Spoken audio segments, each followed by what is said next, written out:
was telling the story, sold into slavery and 10 years in prison and then another 2 years. And Potiphar's wife, remember that? This young Israeli boy, about 20 years old. And she's chasing him all the time, trying to make him sin. And what does he say? I will not sin against who? My Father, my God. Thy word have I hid in my heart, not so that you think I'm a better person. I have hid that word. I dwell in that word. It lives in me because why? So that I won't sin against God. 2 quick stories and we're out of here. We mature by the word of God.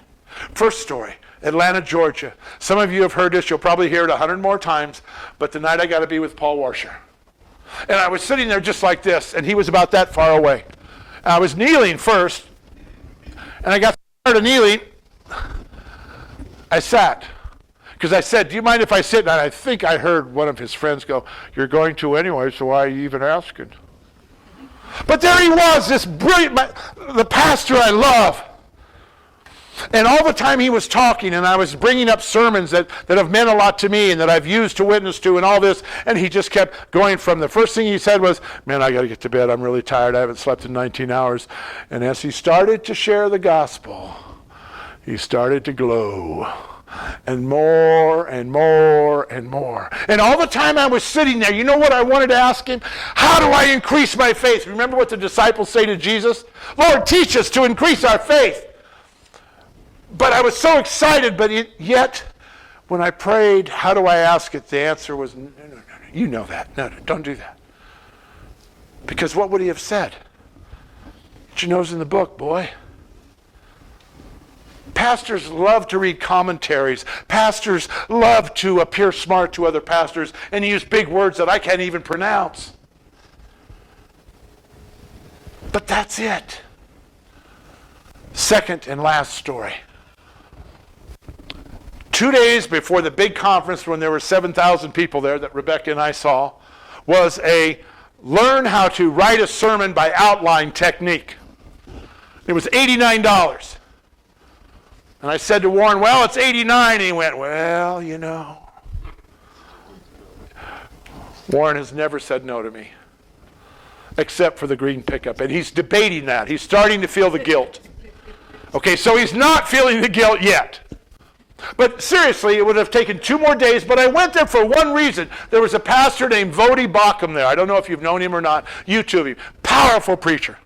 African-American man that grew up in San Francisco in the roughest clientele there is, now is a preacher in a huge African church. And I saw that he was on the program. I thought, you know what, for $89, I'll sit there for 2 days. I have a way I do my own sermons, but you know, I'm always willing, open to somebody smarter than me to teach me. You know what I got out of those 2 days? Yes, it was nice to listen to Voddie Baucham. Yeah, we broke into groups and they showed us how to do this and that. Okay. You know what the most amazing part was? And I would do it in a New York minute again. Wasn't any of the teaching. We were in a room about twice this size with about twice as many people. There were 86 pastors there. Oh yeah, and one 15-year-old whiz kid that won the Bible when it was all over with. Everybody else congratulated him. The brilliant young guy. You know what the best thing about that conference was? The Word of God brings maturity.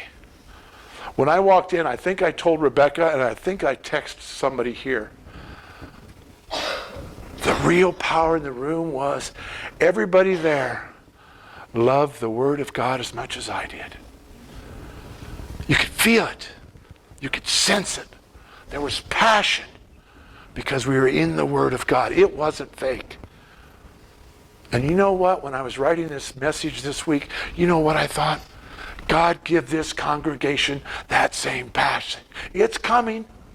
It's coming. But it isn't, I was going to say the good looks of the pastor, but it has nothing to do with the guy standing up there. It has everything to do with the power of the Word of God. Amen. Thank you. Thought I was going to faint there, but thank you, Marlene.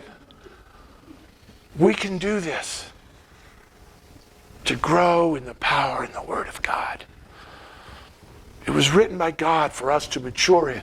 Prayer is very important. Worship is very important. Study is very important. But the Apostle John this morning tells you and me and our brothers 2,000 years ago, walk like he walked. Grow in the Word of God.